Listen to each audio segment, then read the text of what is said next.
오늘 아침 뉴스의 맥을 짚어드리는 시간 뉴스연구소, 오늘도 두 분의 연구위원 함께합니다. 경향신문 박순봉 기자 그리고 김준일 시사평론가, 어서 오십시오. 안녕하세요. 예, 첫 뉴스는 속보부터 좀 전해야 될 것 같은데요. 제가 오프닝을 하는 사이에 들어온 속보입니다. 합참의 발표인데요. 북한이 동해상으로 단거리 탄도미사일 10여 발을 발사했다. 북한이 동해상으로 단거리 탄도미사일 10여 발을 오늘 새벽 6시 14분쯤에 발사했다고 조금 전에 합참이 발표를 했습니다. 박순봉 기자. 네. 박순봉 기자도 지금 이제 속보를 들었기 때문에 더 자세한 상황은 모르실 거고. 흐름은 좀 볼 수 있을 그렇죠. 것 같아요. 27일에 군사정찰 위성을 발사를 했다가 이게 잘 안 됐잖아요. 네. 실패해가지고 공중에 폭발이 됐고요. 그 다음에 어제 오물풍선을 보냈죠. 예. 그리고 나서 오늘 아침에 다시 또 단거리 탄도미사일을 쏜 겁니다. 그래서 연이어가지고 도발을 하는 그런 상황이 이어지고 있다. 흐름은 이렇게 보면 될 것 같고, 사실 여기에 또 덧붙여서 봐야 되는 거는 한중일 정상회의가 있었잖아요. 예. 그러니까 여기에 대해서 좀 불만을 북한 쪽이 갖고 있었어요. 특히 중국 총리가 이제 남쪽으로 와가지고 회담을 하고 이런 과정들에 대해서 불만이 있었기 때문에 이런 것들도 또 연결해서 해석을 해볼 수 있을 것 같아요. 그러니까 정상회의가 열리고 있을 때 발사체 발사를 했고 물론 실패했습니다만 그 다음에 오물풍선을 그제 밤부터 어제 오후까지 한 10여 시간 동안, 한 10시간 동안 날려보낸 거죠? 맞습니다. 그러니까 어제 오후 4시 기준으로 군 당국이 확인해 보니까 한 260여 개 정도 확인이 된 거예요. 확인된 것만 260여 개면 지금도 날아다니고 있는 게 있다는 얘기예요? 그럴 수 있는 거죠. 다 전체적으로 그러니까 완전히 끝났다라고 볼 수는 없는 거고요. 네. 이 풍선 형태를 보니까 크기는 한 지름 2, 3m의 풍선이 2개가 달려 있어요. 네. 그리고 풍선을 터뜨리는 전자기기가 붙어 있고요. 그 밑에 오물봉투가 담겨 있는 겁니다. 그래서 이제 이 터지게 되면은 오물봉투가 터져가지고 안에 들어있는 쓰레기들이 이제 떨어지게 되는 건데, 네. 그 내용물이 뭐가 들어있느냐면은 뭐 가축 분비물이 들어간 거름, 그러니까 이제 뭐 쉽게 얘기하면 이제 동물의 똥이 들어있다 이렇게 볼 수 있는 거고, 분뇨. 네. 예. 담배꽁초, 뭐 종이 쓰레기 이런 것들이 들어가 있는데, 좀 특이한 거는 뭐 예전 표현으로 뭐 삐라 이런 거 삐라. 있잖아요. 예. 그런 것들은 그런 전단, 어떤 그 사상을 전달하는 그런 예. 내용들은 포함이 돼 있지 않다라는 거예요. 보통은 풍선에 삐라 태워서 보내고, 저 초등학교 때 생각해 보면 그거 주워 다니는 게 일이었거든요. 학교에서 맞아요. 주워오라고 네. 해서. 근데 그런 게 아니고 담배꽁초, 뭐 동물의 뭐 똥 이런 것들, 쓰레기, 그야말로 쓰레기들이 들어있다는 게 맞아요. 특징이에요. 메시지는 전달을 안 했다라는 거고요. 예. 2018년에 평창올림픽 전후해가지고 이런 행위를 중단을 했었거든요. 근데 6년 만에 다시 대규모로 또 내보낸 거고요. 이게 어디까지 보내졌느냐라면은 아까 이제 말씀해주신 대로 여기 서울 목동도 왔다라고 해주셨지만 네. 경남 거창군에서도 발견이 됐습니다. 목동은 이 차로 한 20분이면은 저 파주까지도 가거든요. 그러니까 접경해서 아주 멀진 않아요. 맞아요. 그래서 목동에서도 발견이 된 겁니다. 저희가 지금 레인보우와 유튜브로 저희 CBS 사옥에 떨어진 오물풍선을 보여드리고 있습니다. 진짜로 안에 오물이 들어있더라고요. 예, 신고를 하니까 군 당국이 수거해 갔는데 저 아래 경남까지도 갔어요. 네, 경남 거창은 접경 지역 기준으로 보면 한 300여 킬로미터 떨어져 있는 곳이거든요. 네. 그렇게 멀리까지 갔다라는 거고요. 어제 이제 주민들 걱정이 좀 많았을 것 같아요. 저도 처음에 이제 그 합참에서 보낸 문자를 보고 이게 좀 놀랬거든요. 왜냐면 추정 미상 물체가 경기 강원 접전 지역의 일대에서 이제 식별됐다. 그래서 군에서 조치 중이다. 이런 내용들이 문자로 왔는데, 그리고 이후에 이제 국민들한테 보내진 재난 문자 보면은 뭐 지역들이 쭉, 경기도 지역들이 쭉 나열돼 있으면서 네. 미상 물체가 식별되고 있다. 야외 활동 자제해달라 이런 내용들이 있었거든요. 그래서 네. 아무래도 이제 좀 걱정들을 했었을 것 같고요. 왜 이런 쓰레기를 보냈느냐? 어제 밤에 김여정 노동당 부부장이 담화를 했거든요. 네. 여기 보면 이런 내용들이 있습니다. 이 쓰레기 봉투를 두고요. 인민의 표현의 자유다. 이렇게 표현을 하면서 이거 살포를 제재하는 데 한계가 있으니까 대한민국 정부에 정중히 양해를 구하는 바다. 이렇게 얘기를 하는데, 이건 사실 좀 비꼰 그런 표현이에요. 그러니까 우리 정부가 그 대북으로 전단을 보내는 거에 대해서 이건 표현의 자유다라고 하면서 막을 수 없다라는 취지로 얘기한 바가 있었거든요. 이걸 뒤집어 가지고 이렇게 이제 쓰레기 봉투 보내는 것이, 오물 봉투 보내는 것이 이것도 뭐 표현의 자유니까 우리도 못 막는다. 아, 그 말이군요. 네, 그렇게 보낸 거고요. 또 강한 표현들도 또 있었는데, 네. 자유민주주의 귀신들한테 보내는 진정 어린 성의의 선물이다. 이렇게 표현을 했습니다. 그리고 자유민주주의 귀신들? 네, 그 이제 남측을 얘기를 하는 거고, 이건 뭐 표현의 자유 소화하는 너희 자유민주주의의 귀신들 아니냐 이렇게 표현을 한 거고, 그 오물봉투는 또 성의의 선물이라고 표현을 했고, 특히 계속 주워 담아야 될 거다 이런 표현도 썼습니다. 자, 260여 개가 지금 뭐 전국 곳곳에서 수거가 됐고 지금도 수거가 되고 있고, 김준일 평론가. 그 사이에 예. 또 이제 아침에는 탄도미사일도 발사가 됐고 이 상황을 어떻게 봐야 되나요? 그러니까 과거에 이제 이게 있었어요. 2016년, 2017년에 한 해에 한 1,000개 정도씩 이제 북한이 남쪽으로 풍선을 보냈는데 방금 얘기했듯이 하루에 260개는 처음이라는 거. 이 정도 하루에 많이 보낸 거는 그러니까 예. 이제 작심을 했다라는 거고 그때도 뭐 2016년에도 이제 남북 관계가 굉장히 긴장 관계였는데 그때 이제 북한이 서울로 보낸 풍선이 있는 게 큰 물체가 떨어져 가지고 차량이 뭐 이렇게 훼손되고 뭐 이런 사건이 있었거든요.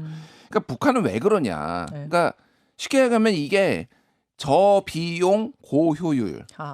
이거 사실 그러니까 탄도미사일 한 방 쏘는 거하고 이거 풍선 260개 쏘는 거하고 어느 게 돈이 더 많이 덜 들겠습니까? 비교도 안 되죠. 비교도 안 비교도 되죠. 안 근데 되죠.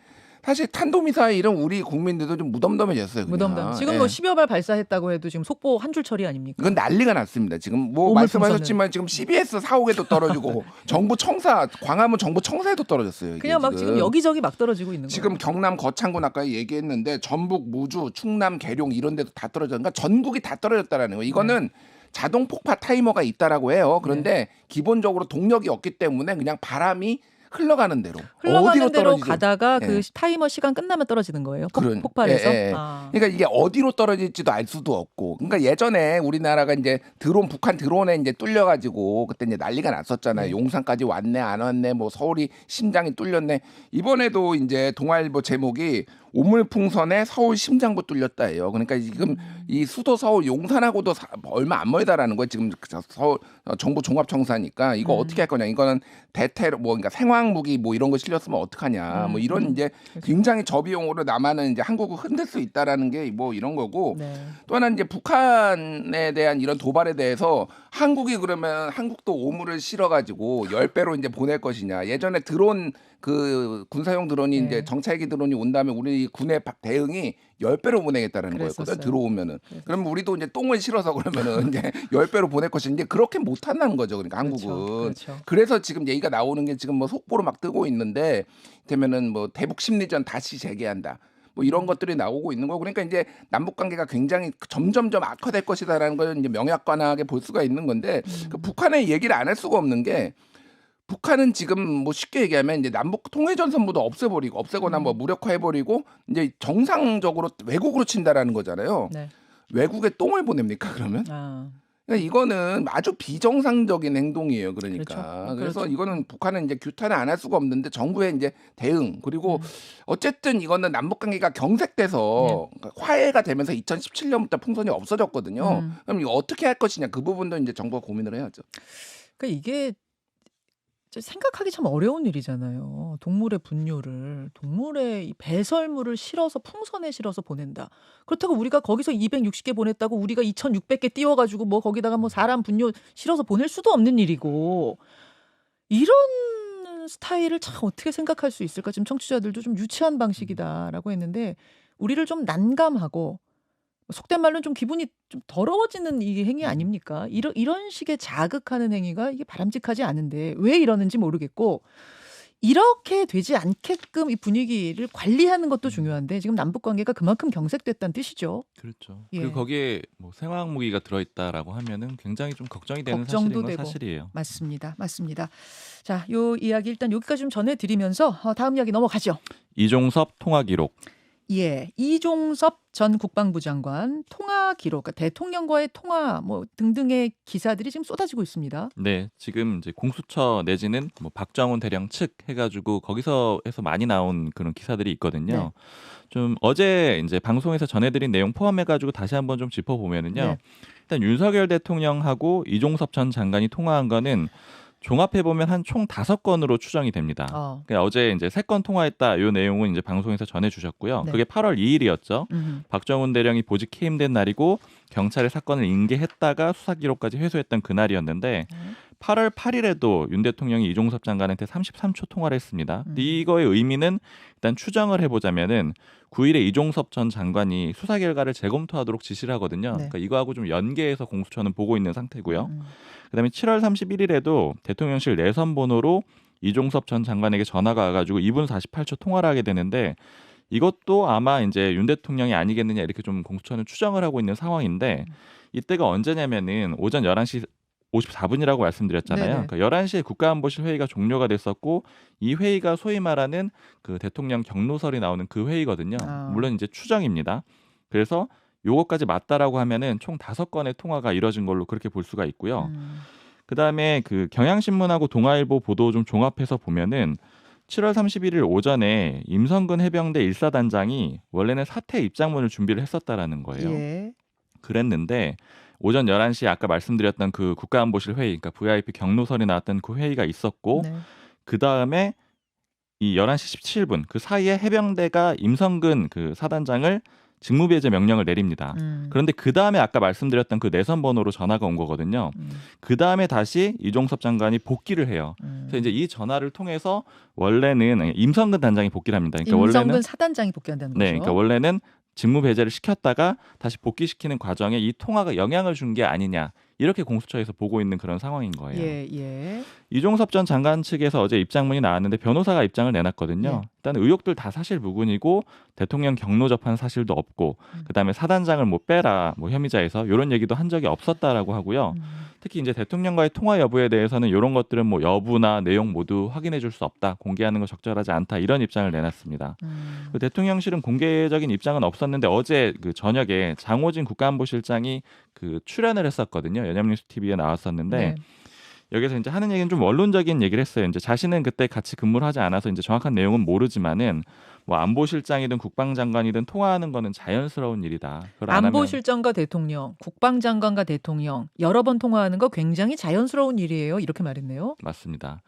여야의 입장 차를 좀 볼 수가 있는데 야당 같은 경우에는 이 대통령의 수사 외압이 있었느냐 없었느냐 그게 핵심인데 통화가 있었으니까 의혹은 있는 거 아니냐. 그러니까 수사를 해볼 필요가 있다. 특검해볼 필요성이 있다. 이렇게 주장하는 거고요. 여당 같은 경우에는 크게 두 가지를 얘기를 하고 있는데 네. 일단 첫 번째는 통화했다는 것 자체가 무슨 문제냐. 그러니까 내용이 확인돼야 되는 거 아니냐. 뭐 저도 특히 이제 그 여권 쪽 분위기를 체크할 때는 비윤계 쪽 인사들의 얘기를 좀 들어보는데 거기서 이제 문제라고 보는지 안 보는지 그걸 좀 주로 체크하는데 네. 어제 물어본 비윤계 인사도 통화 내용이 확인되기 전까지는 이것만 가지고 비판하기는 좀 어렵지 않겠느냐 이런 분위기가 좀 있고요. 그다음에 두 번째로 얘기하는 거는 공수처 수사가 잘 되고 있는 거 아니냐. 그러니까 수사 지켜보자. 즉 이 얘기는 특검을 안 해도 괜찮은 거다. 이런 이제 논거로 쓰고 있습니다. 자, 김준일 평론가. 예. 예. 이거 굉장히 긴박하게 이제 돌아가고 있는데 어제만 하더라도 이제 일부 언론에서는 이거를 크게 다루지 않았어요. 이제 크게 다룬 데들이 이제 뭐 MBC, 뭐 경향신문, 한겨레, 뭐 그러니까 보수 언론에서 이거를 조금 거의 안 다뤘다라고 보는데 오늘은 거의 다 다뤘습니다. 굉장히 중요한 면에 뭐 일면에 쓴 데도 있고 뭐 그러니까 이게 지금 파장이 커지고 있다라는 걸 이제 볼 수가 있는 거고. 그러니까 이게 지금 어느 정도냐면 좀 이 8월 그 뭐 한국일보 기사를 보면은 이종섭 장관이 7월 28일 지난해 7월 28일부터 8월 9일까지 대통령실 그리고 이제 국무위원들 그리고 여당 의원들과 최소 40차례 전화와 문자 메시지를 이제 했다라는 거예요. 이때가 딱 이제 이거예요. 그러니까 이때가 딱 집중돼 있습니다. 그러니까 뭐 국무위원끼리 전화 통화할 수도 있지 뭐 이렇게 얘기도 하지만은 네. 왜 이때만 집중적으로 하고 그 전에는 거의 없고 후에도 없어요. 그러니까 이게 정말 단순하게 뭐 이렇게 업무 협력차 이렇게 한 것이냐 이제 합리적 의심이 되는 거죠. 또 하나 이제 제일 지금 논란이 되고 있는 게 대통령의 어제 이제 8월 2일 날 3개 전화 말고 김용현 경호처장하고 전화를 많이 한 거예요. 8월 4일부터 8월 7일까지 나흘간 8차례 통화하거나 문자를 했다라는 거거든요. 김용현 경호처장. 김용현 경호처장이 윤석열 대통령 충암고 1년 선배입니다. 네. 그리고 이상민 행안부 장관하고도 지금 여러 차례 했는데 여기는 또 후배예요. 그러니까 충암고 후배. 뭐 굉장히 최측근인 건 이미 알려진 예, 사실이잖아요. 최측근이에요. 네. 그러니까 뭐 이제 해명을 하기는 뭐 이를테면 경호처장 같은 경우에는 군경 경호부대와 통합 경호 작전을 수행하고 있는 만큼 국방부와 유기적 협력이 필요해서 했다라고 하는데 역시 딱 요때만 집중되고 뭐 왜 그러면은 이런 식으로 하느냐. 그 외에 지금 뭐 강대식 의원 과거에 이제 국방위 많이 출입을 했거든요. 그러니까 네. 국민의힘 의원들 성일종 의원 뭐 여기는 핵심이죠. 이제 국민의힘에 그리고 뭐 이제 뭐 누구냐면은 신원식 의원 여기는 이제 국방부 장관 했잖아요. 네. 그러니까 주로 이제 뭐 국방 쪽하고 이제 많이 하기도 했지만 여당의 이 사안에 대해서 가장 잘 이해도가 높은 의원들하고 또 다 문자 메시지를 하거나 전화를 했다. 누가? 장관이 이종섭 장관. 이종섭 장관. 예, 이종섭 장관. 지금 주어는 다 이종섭 장관입니다. 예, 지금. 예. 그러니까 이게 이제 합리적으로 의심을 할 수밖에 없는 뭐 이런 거고요. 또 하나 지금 어제 이제 뭐 동아일보가 이제 단독 보도하고 뭐 한겨레도 쓰고 많이 썼는데 뭐냐면은 임성근 사단장이 그러니까 7월 30일 이때 이게 대통령이 7월 31일 날 경도한 걸로 알려졌고 7월 30일 날 작년 7월 30일 날 박정훈 대령 수사단장이 이제 대통령 장관한테 보고한 다음에 결재받았잖아요. 네. 그런 다음에 이제 사실상 업무 배제 상황이었어요. 네네. 그런데 지금 갑자기 대통령실에서 전화가 오고 그다음에 이종석 국방부 장관이 해병대 부사령관한테 전화해가지고 휴가로 바꿔버렸습니다. 그리고 정상으로 복귀를 했어요. 그러니까 왜 업무 배제된 사람이 하루 이틀 사이에 이 사람을 휴가로 처리를 해가지고 이 사람이 다시 업무 복귀를 하느냐. 여기에도 지금 굉장히 큰 의혹이 있다. 여기에 그래서 소위 말해서 임성근의 구명 로비가 있었던 거 아니냐. 여기도 지금 그래서 박진희 이종섭 장관의 국방보좌관 여기가 지금 핵심이거든요. 그러니까 그래서 지금 대통령실에 또 안보실에 이제 임기훈 전화하고 이게 다 나왔어요. 그러니까 이게 지금 단순하게 지금 넘어갈 일이 아니다. 그래서 뭐 야권에서는 이거는 태블릿 PC처럼 탄핵 트리거다라고 얘기를 하고 있고 여권에서는 아까 전에 뭐 박수봉 기자가 얘기했듯이 공수처가 일을 잘하고 있네. 그러니까 특검을 할 필요가 없네. 뭐 이런 반응들이 지금 나오고 있습니다. 알겠습니다. 뭐 오늘 뭐 인터뷰들 통해서 이 얘기는 조금 더 깊이 있게 두루 이야기를 좀 다뤄보기로 하고 다음으로 넘어갈까요? 네, 지구당 부활 공감대. 지구당 부활 이야기는 이게 한동훈 전 비대위원장으로부터 시작된 이야기인가요? 완전히 거기가 시작이라고 보긴 좀 그렇고 뭐 2023년에도 있었고 조금씩은 주장하는 사람들이 있었는데 요번에 좀 불이 붙었습니다. 왜냐하면 한동훈 전 위원장이 던진 바가 있고 그다음에 지금 국민의힘의 원외 당협위원장들도 원하고 있는데 또 황우여 비대위원장 만나가지고 건의를 했더니 긍정적인 반응을 보였다 그래요. 물론 황우여 비대위원장이 직접 얘기한 건 아닙니다. 근데 여기에 더해가지고 야당도 긍정적이에요. 이재명 대표가 중요한 과제다 이렇게 표현을 했고요. 또 김영배 민주당 의원, 그 김영배 의원은 이재명 대표에 또 가깝거든요. 네. 1호 법안으로 발의를 할 예정입니다. 그래서 여야 모두 공감대가 만들어져 있다. 이렇게 분위기는 좀 볼 수가 있는 거고요. 그러니까 엊그제부터 계속 지구당 이야기가 뉴스에 나오니까 지구당이 뭐였지 하는 분들도 계시는데 이게 과거에 있었던 거잖아요. 맞아요. 그냥 쉽게 얘기하면 지금은 중앙당이 있고요. 그다음에 시당이랑 도당 이렇게까지만 있거든요. 네. 근데 그 분점, 더 세밀화된 분점이 지역구별로, 그러니까 국회의원 지역구별로 하나씩 다 두는 거다. 쉽게 얘기하면 그렇게 좀 이해를 하시면 되고요. 그러니까 지역구에 있는 지구당 이렇게 보시면 되는 겁니다. 근데 이제 이게 좀 헷갈릴 수는 있어요. 이게 왜냐하면 지금도 당원협의회라고 해가지고 당협이 있거든요. 그렇죠. 근데 요거는 일종의 불법은 아니지만 일종의 편법으로 운영을 하고 있는 거예요. 그냥 국회의원 사무실로 두고 있는 겁니다. 그러니까 국회의원이 예를 들어서 어느 지역 A라는 지역의 의원이 국민의힘 의원이면 그 의원은 의원 사무실 두면 되는 거잖아요. 자기 맞아요. 지역구에. 근데 야당에서 누군가가 거기 뛰고 있다면 의원 사무실이라는 건 없는 거고. 그렇죠. 그렇죠. 예전에는 지구당 사무실을 다 하나씩 뒀는데 그게 없어졌던 거죠. 맞아요. 그리고 이제 야당이라고 하더라도, 그러니까 원외라고 하더라도 뭐 변호사 사무실, 그러니까 네. 변호사인 경우에 뭐 그렇게 내기도 하고 이런저런 방식으로 사무실을 내놓고는 있어요. 다들. 왜 그때 그럼 지구당 사무실이라는 제도를 없앴습니까? 정치 자금 받는 그런 창구가 됐었거든요. 그러니까 사람들 동원하는 수단이 되기도 했고요. 그러니까 이게 지금 요즘에도 많이 나오는 얘기인데 당협 운영하는 거 너무 힘들다. 그러니까 지구당 운영하는 것도 역시 마찬가지로 힘들었는데 그 2000년대 초반만 하더라도 이게 2004년에 없어졌거든요. 오세훈법으로 없어졌는데 네. 2000년대 초반에도 지역마다 좀 다르긴 하지만 운영하는 데 한 1,000만 원 정도 들었다 그래요. 한 달에. 예. 왜냐면 사람 하나 놔야 되고 그다음에 사무실 임대해야 되고 예. 그러니까 비용이 너무 많이 들어가는 거죠. 그러니까 그러다 보니까 기본적으로 누군가는 돈을 끌어와야 되는 그런 상황이었거든요. 아, 즉 후원을 받았어야 되는데 이런 과정에서 불법 자금이 많이 들어갔던 거예요. 그렇죠. 그리고 또 사람들을 동원하는 데 쓰이고 여기 모이는 사람들이 뭐 강성당원일 수도 있고 뭐 이런 것들에 대한 문제가 좀 있었던 거고요. 이게 그래서 좀- 폐지했던 건데 지금 네. 이제 들으시는 분 중에 그러면은 당협이라는 건 있으니까 지구당 사무실은 없어도 당협 사무실 차리면 되는 거 아니야? 원외들은 그렇게 얘기할 수도 있는데 사무실을 못 차리는 거죠. 못 차리기도 당협은. 하고 뭐 다른 방식으로 예를 들어 내가 변호사라서 변호사 사무실을 차릴 수도 있겠지만 다 편법인 거잖아요. 다 그거는. 편법인 거고 네. 그다음에 그 돈이 안 나오는 거죠. 그러니까 이 음. 법안을 통해서 하게 되면은 그렇죠. 중앙당에서 돈을 줄 수가 있고 직원도 보내줄 수 있고 이런 상황이 되기 때문에 원외 당협위원장들 입장에서는 너무 원할 수가 있는 거죠. 너무도 간절히 원하던 그 지구당 부활 문제를 본격적으로 테이블에 올린 게 이제 한동훈 전 비대위원장이 되다 보니까 이거 진짜 등판 준비하는 거 아니야? 이런 얘기가 나오는 거죠. 그렇죠. 이게 지금 구도상으로 보면 한동훈 전 위원장이 의원들한테도 인기가 없는 편이 아니고요. 근데 여기에 더해가지고 국민의힘 같은 경우에는 낙선자들이 굉장히 많잖아요. 예. 그러니까 원외 당협위원장들의 마음을 얻게 되면은 전당대회 구도에서 굉장히 좀 유리해질 수밖에 없는 그런 구도가 있어요.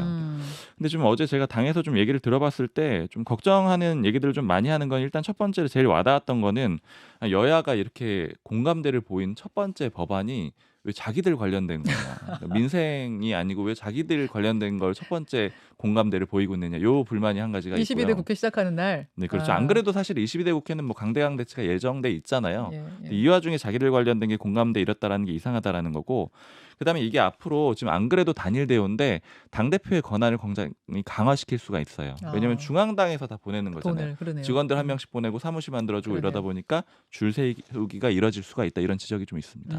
이건 짧게 논평 김준일 평론가. 그러니까 2004년에 소위 말해서 오세훈법이라고 이게 불렸던 없어진 이유가 그 전에 이제 한나라당의 차떼기 사건, 네. 이게 차로 통째로 몇백억 원 받은 것 때문에 그래서 이거하고 정치자금법을 개정을 해서 한 거거든요. 네. 쉽게 한 1,000만 원이면은 254개면요 한 달에 25억씩 들고요. 연간 300억 듭니다. 이거 이제 어떻게 할 거냐 그러면은. 근데 네. 원외에서 뛰는 정치인들은 이 부분에 대해서 정말 불만이 많더라고요. 현역들한테 너무나도 유리한 거다. 지구당 없앤 건. 그러니까 지구당을 유지하지 않더라도 그들이 정치 자금을 합법적으로 모을 수 있게 열어주면 되는데 선거 때 아니면 딱 제한된 기간 아니면은 그러니까요. 안 되니까 이거는 원외들은. 또 다른 문제예요. 그러니까 지구당하고 그거는 또 다른 문제니까 이거 사실 좀 고민해볼 필요가 있어요. 이거는. 자, 여기까지 설명 듣겠습니다. 두 분 수고하셨습니다. 감사합니다. 김현정의 뉴스쇼는 시청자 여러분의 참여를 기다립니다. 구독과 좋아요, 댓글 잊지 않으셨죠? 알림 설정을 해두시면 평일 아침 7시 10분 실시간 라이브도 참여하실 수 있습니다.